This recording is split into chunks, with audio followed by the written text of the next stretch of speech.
Você que vai fazer a prova do Enem, você que já fez a prova do Enem, você que quer fazer a prova do Enem, você que não sabe nem o que é o Enem. Eu paro pra pensar e entendi e descobri que eu preciso trazer um tipo de conteúdo muito específico aqui para você. A gente já falou aqui sobre um monte de coisa. Falei sobre assuntos muito genéricos. Falei sobre inglês de uma forma bem geral, serve para todo mundo. Mas agora eu quero falar rapidinho com você que vai fazer provas para o Exame Nacional do Ensino Médio. Tá? Você que está aqui no Brasil, você que me assiste e vai fazer prova para o Exame Nacional do Ensino Médio, eu quero falar com você um pouquinho. Durante uma série de vídeos a gente vai dissecar essa prova, para quem optou pela língua inglesa, é claro. Eu vou te mostrar formas de você fazer essa prova com tranquilidade, passar por ela tranquilo, fazer ela e tirar uma nota boa. Então, se anda confortável, pega lá nos cadernos e borracha para anotar um monte de coisa que eu vou te falar e bora pro vídeo. Primeiro de tudo, né, vou explicar uma coisa para quem assiste isso aqui e não sabe o que é o Enem. O Enem, como eu falei na abertura, é o Exame Nacional do Ensino Médio, que é uma prova, ela não é um vestibular, mas ela conta para te ajudar a passar numa universidade pública, né? Então, o jovem vai lá, jovem, a pessoa já não é tão jovem, né? Já um pouquinho mais passado da adolescência, faz o Exame Nacional do Ensino Médio, recebe uma determinada nota e essa nota pode te ajudar, né, dentro de um vestibular, a passar para uma universidade pública. E você pode optar, nas provas do Enem, de fazer língua inglesa. Se eu não me engano, é língua inglesa e língua espanhola, né? Então, durante uma série de vídeos, nós vamos conversar sobre esta prova. Não só para este ano, que a gente vai ver nesse 2028, nós estamos em 2024, tá? Não só para a prova de 2024, mas eu estudei um pouquinho para ver que as provas têm sempre o mesmo modelo. Não é a mesma prova, mas é sempre o mesmo modelo. Se eventualmente mudar, eu trago as mudanças aqui também, tá bom? Então vamos lá. Basicamente, o que a prova precisa, o que a prova cobra de você? Você, aluno, que vai lá sentar bonitinho durante 2 dias e fazer, acho que são 2 dias, fazer esse exame. Ou que vai sentar no dia específico para fazer a prova de linguagens em português e em alguma língua estrangeira. A prova ela vai se concentrar em avaliar a sua capacidade de entender textos. Tá? Eu não vou expor a minha própria opinião aqui, não é o espaço, não é o momento. Se quer ouvir minha opinião, vai assistir o nosso podcast. Mas o ensino de inglês em escolas regulares, públicas e privadas aqui no Brasil, ele é focado em textos, certo? Então, a prova do Enem é focada em textos. Então, nós vamos ver textos que podem aparecer em artigos, que são notícias, que são propagandas. Então, durante os próximos vídeos, a gente vai trazer exemplos desses textos para a gente entender como que nós devemos ler, interpretar e responder os diferentes tipos de questões que vão cair nessas provas. Ah, você vai dar a prova para a gente? Claro que não, né? Claro que não, porque a prova, né? Não dá para saber, pelo menos é o que as pessoas querem que a gente acredite, né? E claro, o mais importante de tudo, e a primeira dica que eu acho mais importante e essencial de tudo isso. Pode parecer que eu tô falando um negócio super óbvio, que você vai olhar para mim e falar, claro, mas eu particularmente quando eu era adolescente cometia este erro e não passei em algumas provas, em alguns vestibulares inclusive, pelo mesmo motivo, que era não ler o texto completamente antes de responder as perguntas. Tá, mas olha só, deixa eu chegar mais pertinho aqui. Olha só, você deve ler o texto todo, sim, mas eu vou te ensinar uma forma também nos próximos vídeos de você fazer uma leitura dinâmica e já voltada para as suas respostas. Por quê? Então, primeira dica, ler o texto todo, mas também ler as perguntas. Então anota isso. Anota isso. Leia todas as perguntas antes do texto. Primeira dica, leia as perguntas antes do texto. Depois você lê o texto. A gente vai falar sobre capacidade de leitura, a gente vai falar sobre estratégia de leitura depois. Mas primeiro, leia as perguntas. Ah, mas vai fazer numa ordem diferente do que está na prova. Vai sim.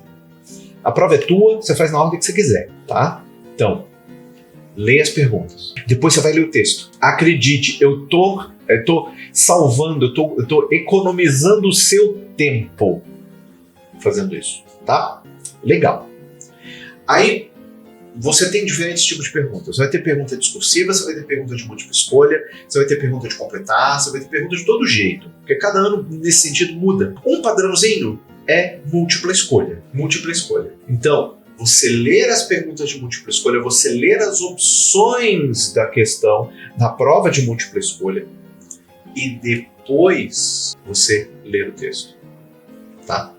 Legal. Aí, o que a prova espera de você em termos de nível de inglês? E é aqui onde eu vou precisar ser 120% sincero com você. Você que está me vendo, você que está me assistindo, que vai fazer o exame, ou que tem a intenção no futuro de fazer o exame, o que a prova cobra de você é a capacidade de leitura e interpretação de textos de nível intermediário.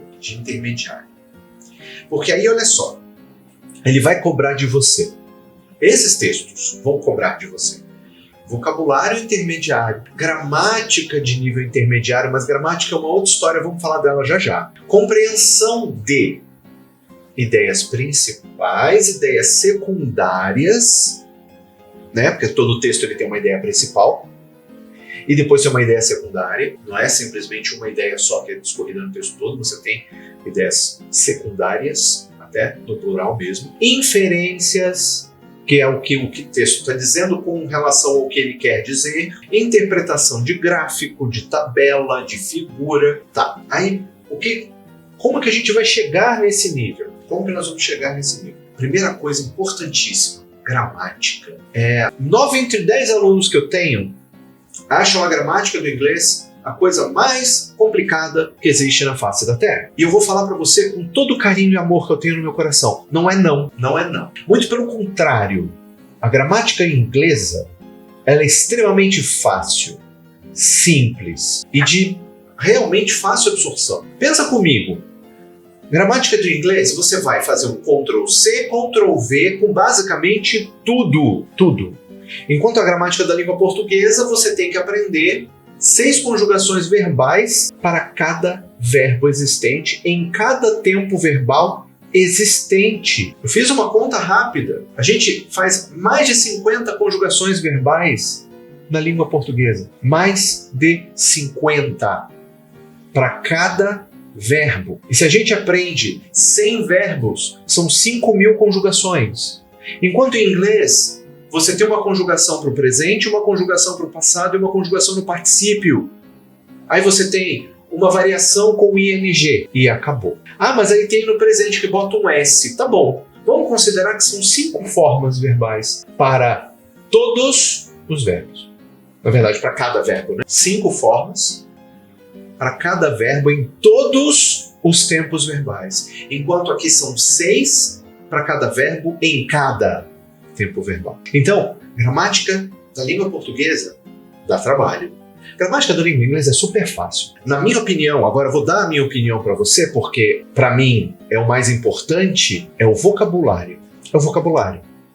Por quê? O vocabulário básico ele é muito fácil, ele é muito simples. Você pega, vamos supor, você vai pegar o vocabulário da sua casa.